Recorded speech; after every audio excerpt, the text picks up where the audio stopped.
We all know addiction is a powerful thing. It's ruining lives and tearing apart families right here in our own neighborhoods and communities.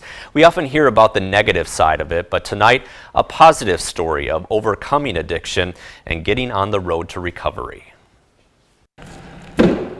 Holmen native Jordan Johnson has walked a long road in his short 26 years, most of it by choice. I didn't know for sure what I wanted in life. I didn't know, but I knew that the path that I was heading down, that it was just going to be repeated. So when he walked into the Holmen police station a few months ago, I'm like, I gotta go into the police department. I have to go in there. the reaction, Oh my gosh, that's you. was one of surprise. It was definitely time to do it. But to truly appreciate what happened next, He's a totally different person. you have to know the path he's already traveled. I was given a second chance, you know. Jordan grew up in a loving family, the youngest of 3 boys. A good kid, Life of the party. life of the party, not afraid of much.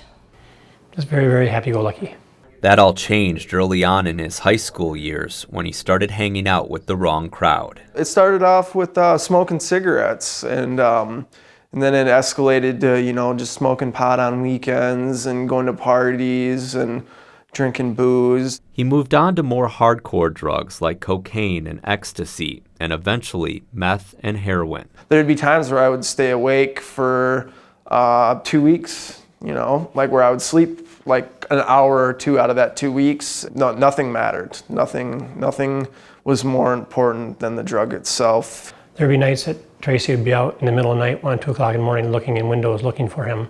The drugs took over his life. I couldn't believe how fast it destroyed my family and my life. Like within a month of smoking meth, everything that I had worked for, everything that I had was gone. The night of October 3rd, 2015, Bits and pieces I remember. Jordan hit rock bottom. I was running around the north side of La Crosse thinking people were chasing me. Yeah, the Bluey showed up at our house. We got a call at dispatch about a young man that was out of control, yelling and hollering. Strung out on drugs, Jordan was fighting with his parents in the neighbor's yard.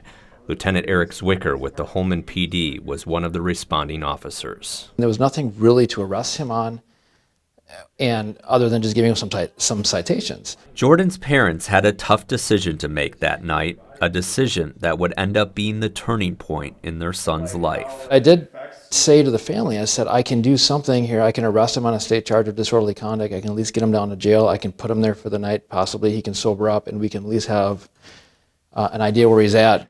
I mean, it took a good hour for the police officer to talk Tracy into letting him take her. I mean, and finally, when he finally said, if you let him go, you may not see him alive again. And I truly believe that if he left that night, as strung out as he was, he'd have used more, and we probably would have buried him. Jordan credits Lieutenant Zwicker Yeah, he saved my life. and that one decision for being the wake-up call that changed everything. I am a firm believer that if I had been let go that night, I would be dead. Like, I wouldn't be in jail from a different officer, I would be dead. But yeah, it was a really big eye-opener and made me realize that people really do care. I thought with the young police officers, this is going to escalate and it's not going to be good. And but it was just the opposite. It was the life-saving day of Jordan's life. Jordan used his arrest to willingly get himself into a treatment program. The switch was just the devastation of what I did to my family, I think, and I knew that that wasn't me. And now, 2 years of sobriety later, Life is amazing. he's a completely changed person. I'm so proud of myself and what I have now, like a wonderful girlfriend, a good job. It's like, you know, I learned from the stuff that I went through. A big part of Jordan's journey brought him to the Holmen Police Department in August, It was important to me, yeah. where he wanted to thank the man behind the badge. This was probably the highlight of my sobriety. You know, one of the secretaries said, hey, we got somebody out here that wants to, meet with you. And thank you. And I'm like, thank me for what? How many people thank me for anything? I wanted him to know that what he did and what he does is important to everything that's going on. I didn't recognize him from the first time I dealt with him. He just seemed like a totally different person. Once he told me his name and what happened, I'm like, oh my gosh, that's you, and it was just, wow. I couldn't believe it. we changed in a positive way. The meeting was closure in a sense for Jordan, putting his past behind him and looking towards the future. You look at Jordan now, and as long as he stays, on the program that he's on, and he continues to look at life as a second chance, people can do it. It's not easy, it's tough, but you can do it.